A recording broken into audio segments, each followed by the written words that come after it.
Subscribe చేసేటప్పుడు పక్కనే ఉన్న గంట సింబల్ నొక్కి యాక్టివేట్ చేసుకోండి. ఆల్రెడీ సబ్స్క్రైబ్ చేసుకున్న వారు కూడా దయచేసి బెల్ బటన్ నొక్కి యాక్టివేట్ చేసుకోండి. ఉమ్మడి ఆంధ్రప్రదేశ్ రాష్ట్ర విభజన ఏపీకి తీరని నష్టం మిగిల్చింది. ఆ విషయంలో రెండో మాటకు తావులేదు, అందరూ అంగీకరిస్తుంది.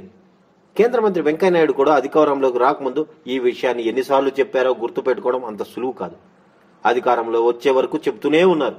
తీరా అధికారంలోకి వచ్చిన తర్వాతనే రివర్స్ అయ్యారు తప్ప అంతవరకు గట్టిగానే ఏపీకి జరిగిన అన్యాయం గురించి చెప్పుకొచ్చారు. చంద్రబాబు కూడా ఇప్పుడు అలాగే మాట్లాడుతున్నారు. ఆయన ఏపీ విభజనను హత్యతో పోల్చుతున్నారు. కాంగ్రెస్ హత్య చేసినట్లుగా ఆయన అభివర్ణించారు.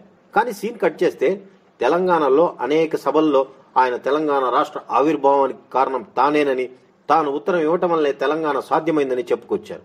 ఇప్పుడు మాత్రం విభజన హత్యతో పోలుస్తూ పరనింద ఆత్మస్తుతి సూత్రాన్ని పాటిస్తున్నారు. ఈ హత్యలో ప్రధాన పాత్రధారుల్లో చంద్రబాబు కీలకమైన నేత అని వేరే చెప్పనక్కర్లేదు.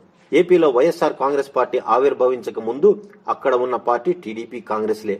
ఒకటి అధికార పక్షం, మరొకటి ప్రతిపక్షం. చంద్రబాబు ఉత్తరంతోనే తెలంగాణ రాష్ట్ర ఆవిర్భావానికి పునాది పడ్డది. ఇప్పుడు మాత్రం రాజకీయ అవసరాల కోసం తనకి ఏమీ సంబంధం లేదన్నట్టుగా మాట్లాడడం చంద్రబాబు నాయుడికే సాధ్యమేమో. ఏపీ సీఎం చంద్రబాబు నాయుడు కొన్ని సందర్భాల్లో ఇస్తున్న స్టేట్మెంట్లు, మాట్లాడుతున్న మాటలు చాలా ఆశ్చర్యాన్ని కలిగిస్తున్నాయి. హత్య చేసిన వాళ్లే పూలదండలతో వస్తున్నారు, ప్రజలను అప్రమత్తం చేయాలి. ఇవి ఏపీ ముఖ్యమంత్రి చంద్రబాబు నాయుడు పార్టీ నాయకులతో టెలికాన్ఫరెన్స్ సందర్భంగా చేసిన వ్యాఖ్యలు. ఓ పట్టాన ఎవరికీ అర్థం కాలేదు. హత్య ఏంటి, దండలు ఏంటి అని అనుకుంటున్నారు.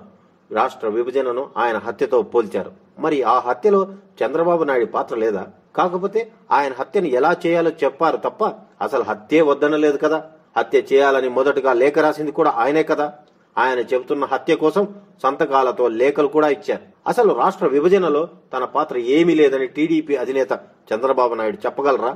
రాష్ట్ర విభజన కారణంగా గత ఎన్నికల్లో కాంగ్రెస్ పార్టీ భారీ మూల్యాన్ని చెల్లించింది. విభజనతో నష్టపోయిన ఏపీకి ప్రత్యేక హోదా కోసం అప్పటి ప్రధాని మన్మోహన్ సింగ్ పార్లమెంటు సాక్షిగా హామీ ఇచ్చిన సంగతి అందరికీ తెలిసిందే.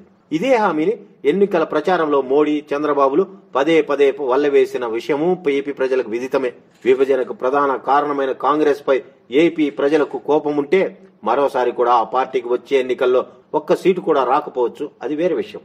అసలు కాంగ్రెస్ పార్టీ సభ పెట్టకూడదు, సభకు ఏపీ ప్రజలు ఎవరు పోకూడదని సాక్షాత్తు ముఖ్యమంత్రి చంద్రబాబు నాయుడు, ఉప ముఖ్యమంత్రి కేఈ కృష్ణమూర్తి పిలుపునిచ్చారంటే వారి పరిస్థితి అర్థం చేసుకోవచ్చు. వాళ్ళు పిలుపునిచ్చినా గుంటూరులో కాంగ్రెస్ పార్టీ నిర్వహించిన సభకు జనం బాగానే హాజరయ్యారు. అంటే ఏపీ సీఎం చంద్రబాబు పిలుపును ప్రజలు పట్టించుకోలేదన్న మాటే. ప్రత్యేక హోదా విషయంలో చంద్రబాబు వేసిన పిల్లి మొగ్గలు ఎన్నో వీడియోల సాక్షిగా సోషల్ మీడియాలో ఇప్పటికీ చక్కర్లు కొడుతూనే ఉన్నాయి. ప్రత్యేక హోదా విషయంలో కాంగ్రెస్ వాదనను ఏపీ ప్రజలు ఆమోదిస్తారా లేదా అన్నది వేరే విషయం. అయితే ప్రజాస్వామ్యంలో ఎవరి వాదన వాళ్ళు చెప్పుకునే అవకాశం ఉంటుంది.